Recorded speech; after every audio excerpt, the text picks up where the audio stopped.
Bonjour, aujourd'hui c'est le 14 juin et je voudrais lire avec vous dans Romains chapitre 8 verset 5.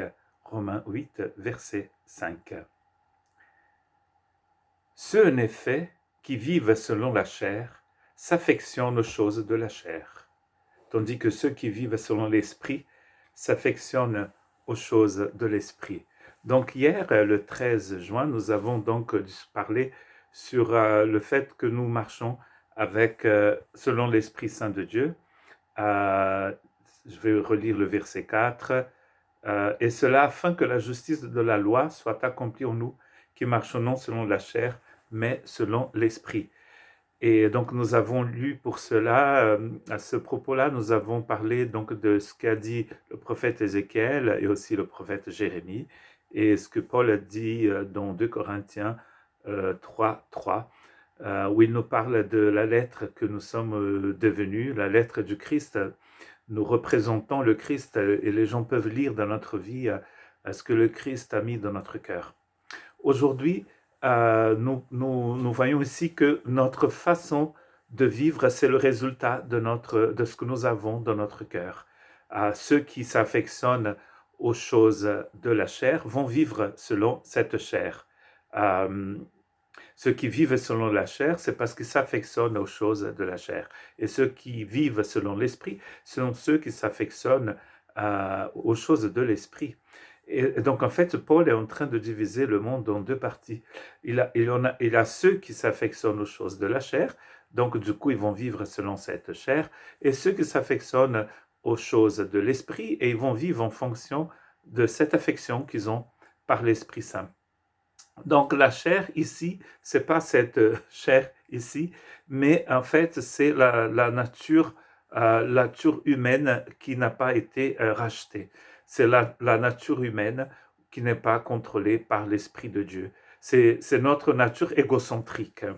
Et donc cette nature-là, d'ailleurs, quand on vit selon cette nature, nous ne pouvons pas plaire à Dieu.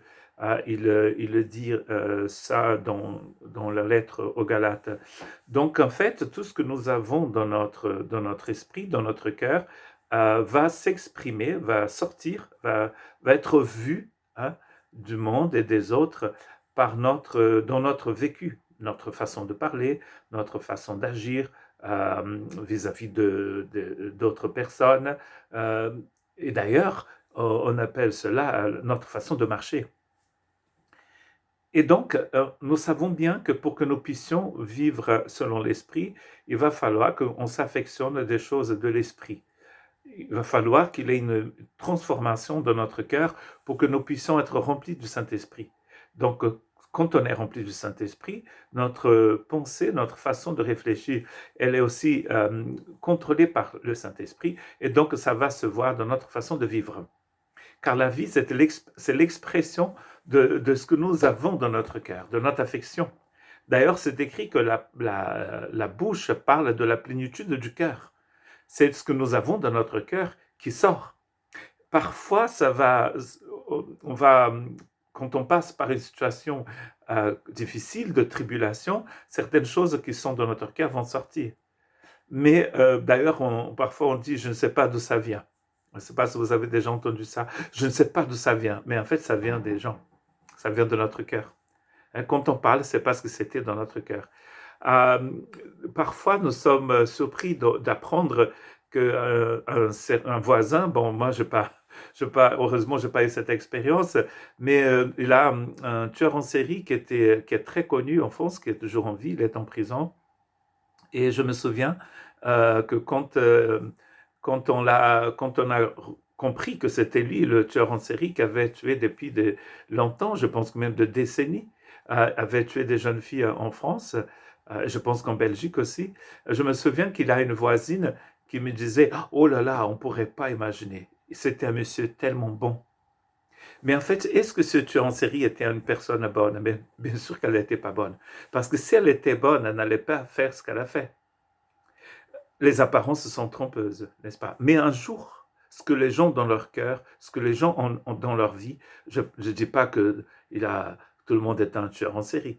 Mais ce qui est vrai, c'est que les paroles blessantes qui sortent de notre bouche, nous ne pouvons pas dire, nous ne savons pas d'où ces paroles viennent, mais nous savons très bien d'où elles viennent de notre cœur.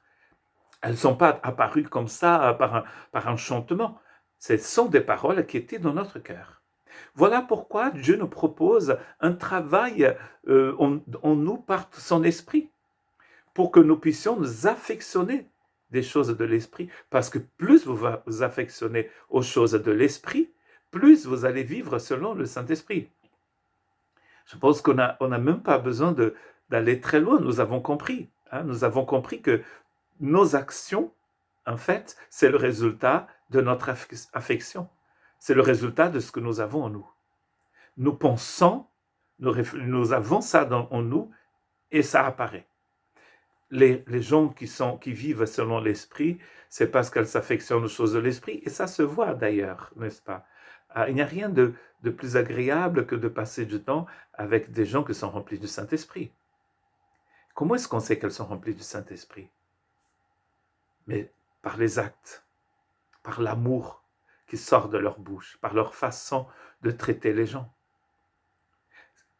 Nous avons besoin de cette affection au Saint-Esprit.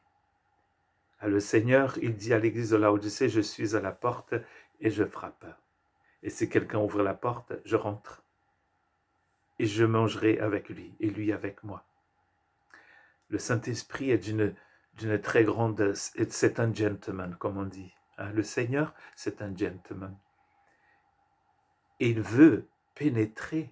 C'est d'ailleurs le mot qui est utilisé pour connaissance. Il veut pénétrer chaque partie de ma vie. Mais pour cela, il va falloir que je le cherche. Il va falloir que je lui donne de la place dans ma vie. Donc, nos actes sont le résultat d'une affection que nous avons dans notre cœur. Ceux qui vivent selon la chair, c'est parce qu'ils s'affectionnent des choses de la chair. C'est-à-dire, c'est leur nature égocentrique qui gouverne leur vie.